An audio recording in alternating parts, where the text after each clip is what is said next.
Bienvenidos a los 11 más. Hoy tenemos un programa que nos llevará a saber quiénes son los 11 personajes más populares de la historia de México. A lo largo de los años, algunos mexicanos han destacado tanto en la actividad que realizan que han capturado la atención de miles de personas dentro y fuera de nuestro país. Casi siempre amados, pero algunas veces también odiados, los personajes de nuestra lista coinciden en un punto. Vivos o muertos, la gente siempre habla de ellos. En pocas palabras, han sido los más populares. Con la ayuda de algunos especialistas y tu votación, te presentamos a los 11 mexicanos más populares de la historia de nuestro país.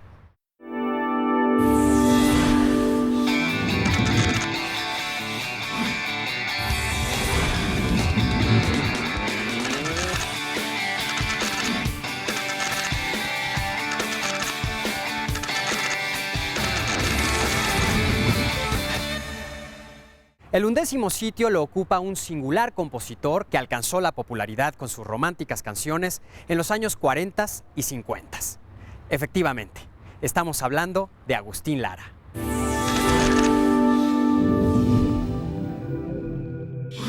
Agustín Lara, el llamado Flaco de Oro, nació en el año de 1900, según algunos en Tlacotalpan, Veracruz, y según otros en el Distrito Federal. Romántico por naturaleza y mujeriego por añadidura, sus andanzas nocturnas le cobraron la factura más de una vez. Como en 1927, cuando una corista llamada Estrella lo atacó en un cabaret. El pianista quedó marcado en la cara desde entonces, desperfecto facial que se volvería una marca registrada de Agustín Lara. Años después, Lara trabajó en la estación de radio XCW, donde condujo los exitosos programas La Hora Azul y La Hora Íntima de Agustín Lara. De allí en adelante, temas como Imposible, Farolito, María Bonita o Veracruz le darían fama nacional y en muchas ocasiones también reconocimiento mundial.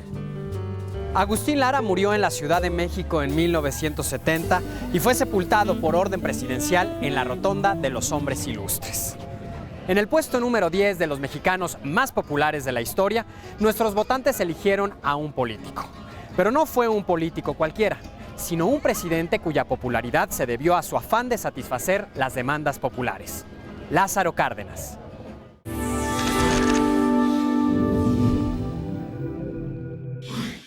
Lázaro Cárdenas del Río nació en Jiquilpan, Michoacán, en 1895. En pleno auge del régimen porfiriano. Al acceder a la presidencia de la República en 1934, la hoja de servicios del general Lázaro Cárdenas era intachable. Pero había un gran obstáculo. Sin importar quién ocupara la presidencia, México estaba controlado entonces por un solo hombre, Plutarco Elías Calles. Se suponía que el nuevo presidente, Lázaro Cárdenas, obedecería la línea política impuesta por Calles, tal como lo habían hecho los anteriores. Pero las cosas tomaron un rumbo muy distinto. Apoyado en la clase obrera y en el campesinado del país, el presidente Cárdenas logró enfrentar al jefe máximo y llevar a cabo una política de justicia social en apoyo a los más débiles. La expropiación de enormes latifundios para su repartición entre los campesinos más pobres, la organización de los trabajadores, la nacionalización de los ferrocarriles y la expropiación del petróleo fueron victorias distintivas de su sexenio.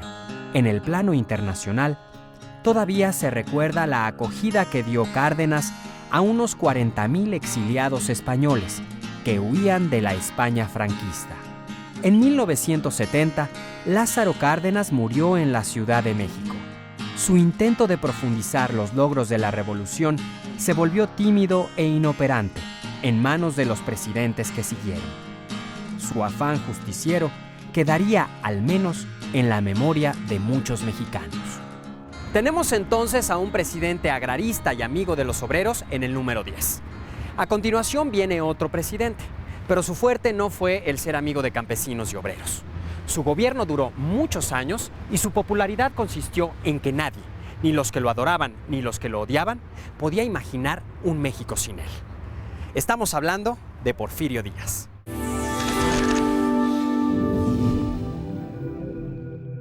José de la Cruz Porfirio Díaz Mori, mejor conocido como Porfirio Díaz o simplemente como El Dictador, nació en la capital del estado de Oaxaca en 1830. Nombrado presidente por primera vez en 1877, Porfirio Díaz no soltaría ya el poder en más de 30 años. Durante mucho tiempo, la historia oficial acentuó los rasgos negativos de su régimen, que son de sobra conocidos: la represión, el autoritarismo y una nula convicción democrática. De unos años acá, sin embargo, muchos estudiosos le han reconocido más de un mérito: la estabilidad social, la paz prolongada y también el desarrollo económico de un país que durante décadas había sido presa de un estancamiento que parecía irremediable. Destronado en 1911 por la Revolución Maderista, don Porfirio partió para Europa en el barco Ipiranga, acompañado de su familia. Moriría 4 años después en París, y con él desaparecería también una parte importantísima de la historia de México. En la octava posición de nuestra lista aparece una leyenda viviente de la música mexicana. Todos hemos cantado alguna vez sus canciones que nos sabemos de memoria. Su popularidad consiste en que ha sabido tocar con sus canciones el alma de México. ¿Adivinaste? Juan Gabriel.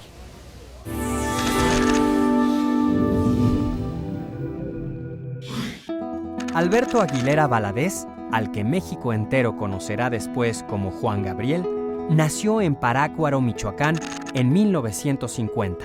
Alejado de sus padres desde los 5 años, pasaría los siguientes 8 en el Centro de Mejoramiento Infantil de Ciudad Juárez, de donde escaparía para no volver, siendo un adolescente.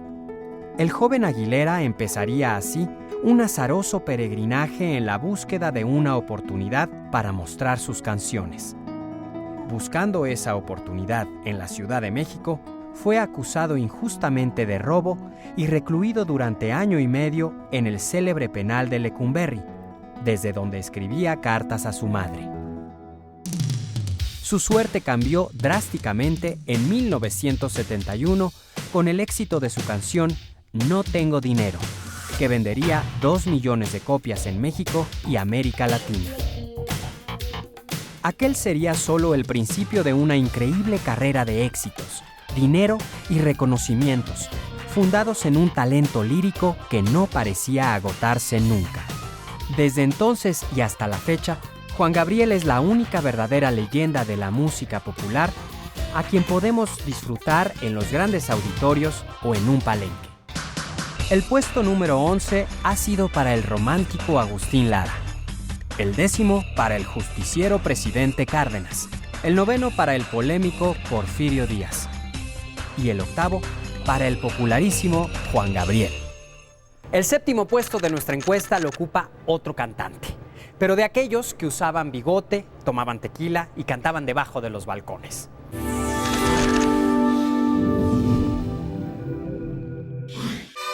Jorge Alberto Negrete Moreno nació en el Bajío mexicano, en la ciudad de Silao, Guanajuato, en 1911. Hijo de un exsoldado de la famosa División del Norte, Jorge hizo estudios en el heroico Colegio Militar. Tenía el grado de capitán segundo cuando decidió jugarse todo por su verdadera pasión, el canto. Finalmente, en 1941, su papel estelar en Ay Jalisco, no te rajes le lanza al estrellato no solamente en México, sino en toda América Latina.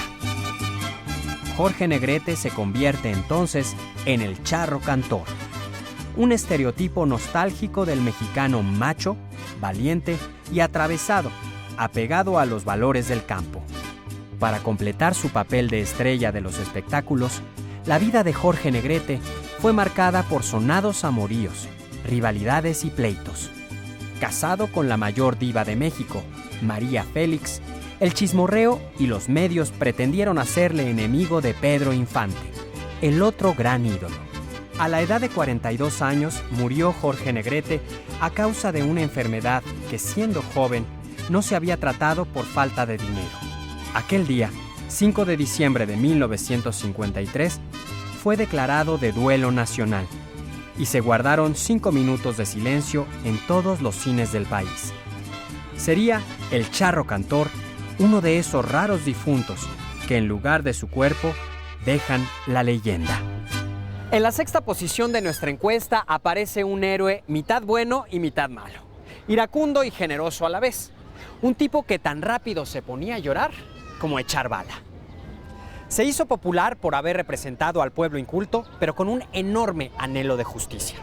Se trata de un caudillo con especial talento para las cuestiones militares, Pancho Villa.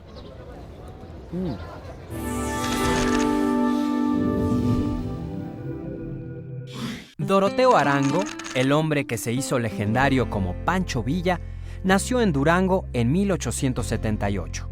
Su vida quedaría ligada al estado de Chihuahua, que llegó a conocer como la palma de su mano. Huérfano desde la adolescencia, Doroteo ejerció muy pronto los oficios de leñador, agricultor y vendedor ambulante.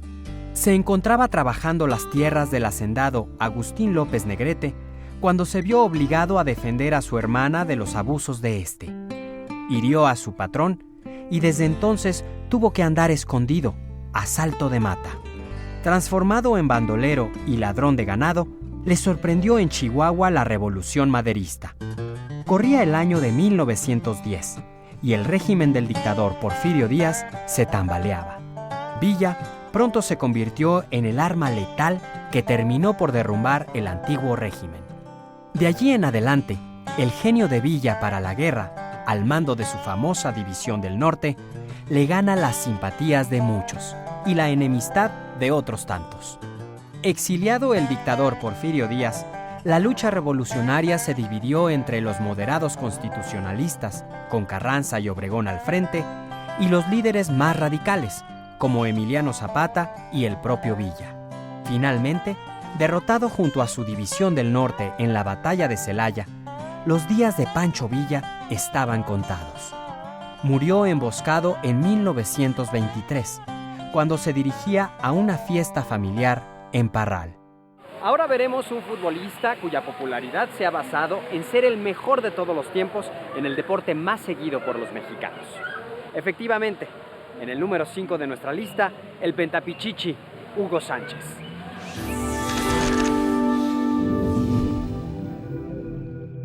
Hugo Sánchez Márquez, también conocido como Ugol o el Niño de Oro, nació en la Ciudad de México en 1958, en el seno de una familia de vocación deportista.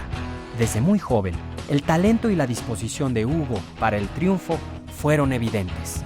Después de 5 temporadas con los Pumas de la UNAM, Hugo decide emigrar a España a probar suerte con uno de los equipos más emblemáticos de aquel país, el Atlético de Madrid. Tras un frustrante periodo de adaptación, Hugo triunfa finalmente en la temporada 1984-85, ganando la Copa del Rey y sobre todo el trofeo Pichichi, al mejor anotador del torneo con 19 goles. Ante estos logros, el Real Madrid, el equipo más importante de España y uno de los más grandes de Europa, lo reclama en sus filas. Dentro del cuadro merengue, Hugo escala las mayores alturas del fútbol internacional. El mexicano conduce al Madrid a la conquista de una Copa UEFA, una Copa del Rey y 2 Supercopas de España.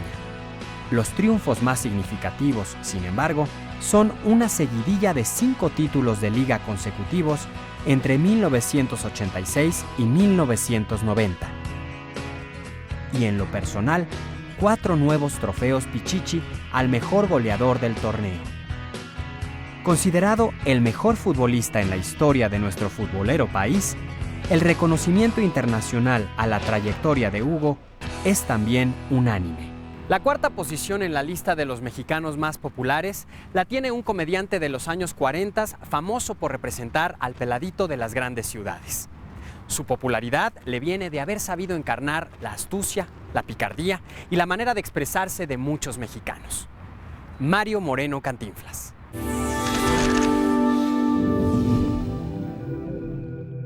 Mario Moreno Reyes, el inolvidable Cantinflas, nació en 1911, hijo de un humilde cartero de la Ciudad de México. Su innata vocación de comediante lo llevó a trabajar en las carpas Ofelia y Valentina, donde descubrió el estilo y el apodo que le darían fama mundial. Con dominio completo de su papel de peladito urbano, Cantinflas saltó al teatro y luego al cine. Después de algunas apariciones intrascendentes en la pantalla, Cantinflas saltó a la fama en 1940 con la película Ahí está el detalle, frase que se convirtió en el santo y seña de su carrera. La fama de Cantinflas llegó a tal grado que sociólogos, lingüistas y escritores trataron de relacionar sus enredos verbales con la no menos enmarañada realidad psicológica y social de México. El escritor Carlos Monsiváis fue de los más acertados al decir que el estilo cantinflesco no era otra cosa que una desesperada manipulación del caos. Rendida ante el peso del cantinflismo, la misma Real Academia Española de la Lengua incluyó el verbo cantinflear, que significa hablar de forma disparatada e incongruente, sin decir nada. Cantinflas murió en 1993, pero su personaje, sin duda, es inmortal. El puesto número 11 correspondió a Agustín Lara. Siguieron, en orden descendente, el presidente Lázaro Cárdenas, el dictador Porfirio Díaz, los cantantes Juan Gabriel y Jorge Negrete, el revolucionario Pancho Villa, el futbolista Hugo Sánchez y finalmente el inolvidable Cantinflas. En el tercer sitio tenemos a un talentoso comediante fronterizo que consiguió popularidad gracias a su estilo espontáneo que rayaba con frecuencia en la improvisación genial. Se trata de Germán Valdés, el mítico Tintán.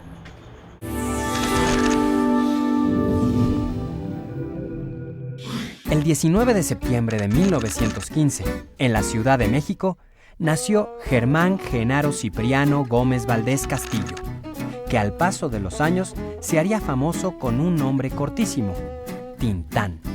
Su padre era un agente aduanal que, movido de un lado a otro del país, cayó finalmente en la fronteriza Ciudad Juárez. Juárez estaba asociada con una figura desafiante, la del pachuco, híbrido cultural a medio camino entre el que se conocía como el peladito mexicano y el pocho del sur de los Estados Unidos. Contratado en la Ciudad de México por un centro nocturno, pronto la gracia natural de Germán Valdés, convertido ya en Tintán, triunfa al lado de su inseparable amigo y también cómico Marcelo Chávez. Su fabulosa interpretación de la figura del pachuco y su talento para la comedia en general llaman la atención del cine, que lo lanza al estrellato. Películas como Calabacitas Tiernas, El Rey del Barrio o Soy Charro de Levita le conducen al selecto grupo de las figuras más populares de México. La versatilidad fue otra característica notable de Germán Valdés, y eso se manifestó sobre todo en el canto. Temas como Cantando en el baño, Contigo y sobre todo Bonita, del compositor Luis Alcaraz, hicieron de Tintán un cómico sui generis. Esta leyenda siguió creciendo después de su fallecimiento en 1973. Solo nos quedan dos personajes de nuestra lista por descubrir. En el número 2 de los 11 más aparece un actor y cantante de la época de oro del cine mexicano, así como uno de los grandes representantes de la música ranchera, el inmortal Pedro Infante.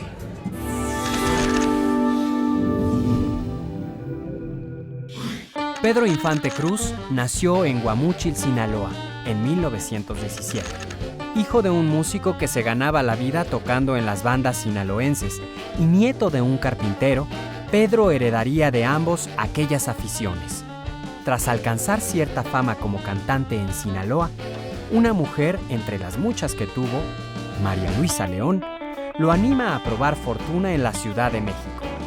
Las puertas se le abren a Pedro con la canción Nocturnal, pero es 1943 el año crucial en su carrera.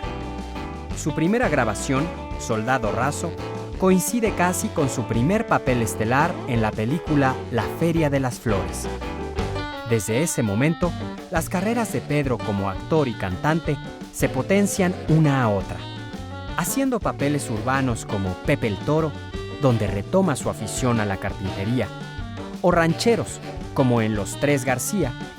Pedro fundó su increíble popularidad al encarnar la nobleza y valentía del mexicano, pero también su frescura, humor y picardía.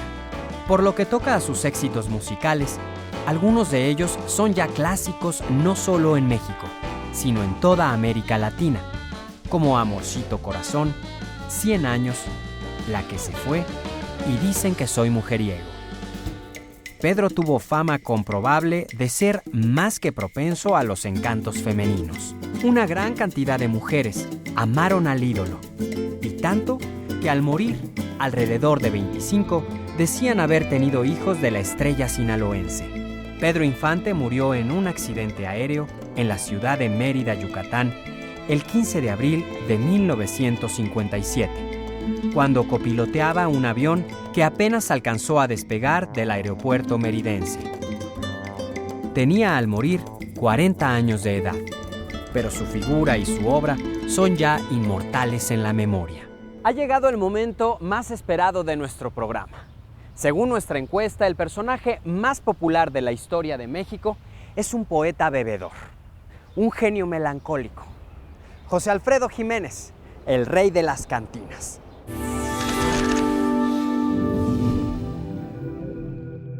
El gran compositor José Alfredo Jiménez dio su primer grito cierto día de 1926 en el pueblo de Dolores, Guanajuato, exactamente donde antes había gritado el prócer de la patria, don Miguel Hidalgo y Costilla.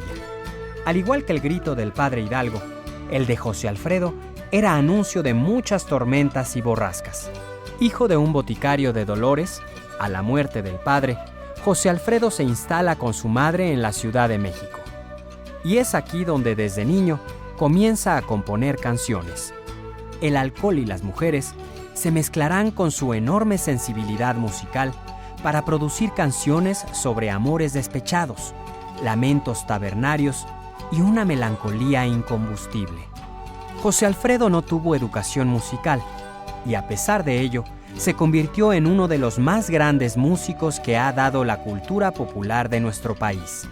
No sabía tocar ningún instrumento y se cuenta que para decirle a su arreglista por dónde iban sus grandes melodías, se limitaba a silbarlas y nada más. José Alfredo Jiménez murió en 1973 a la edad de apenas 47 años, dejando tras de sí un entrañable legado musical. Canciones como El Rey, Ella, Tú y las nubes, Paloma querida, Si nos dejan o Amanecí en tus brazos son constante objeto de homenaje por los más grandes cantantes de habla hispana. Las letras de sus canciones resuenan ahora y resonarán por siempre, ya sea dentro o fuera de una cantina. Y así llegamos al final de nuestro recorrido por los 11 personajes más populares de la historia de México. No olviden participar en nuestra página web y ser parte de nuestro siguiente conteo. Yo soy Miguel Conde y esto fue Los 11 Más. Hasta la próxima.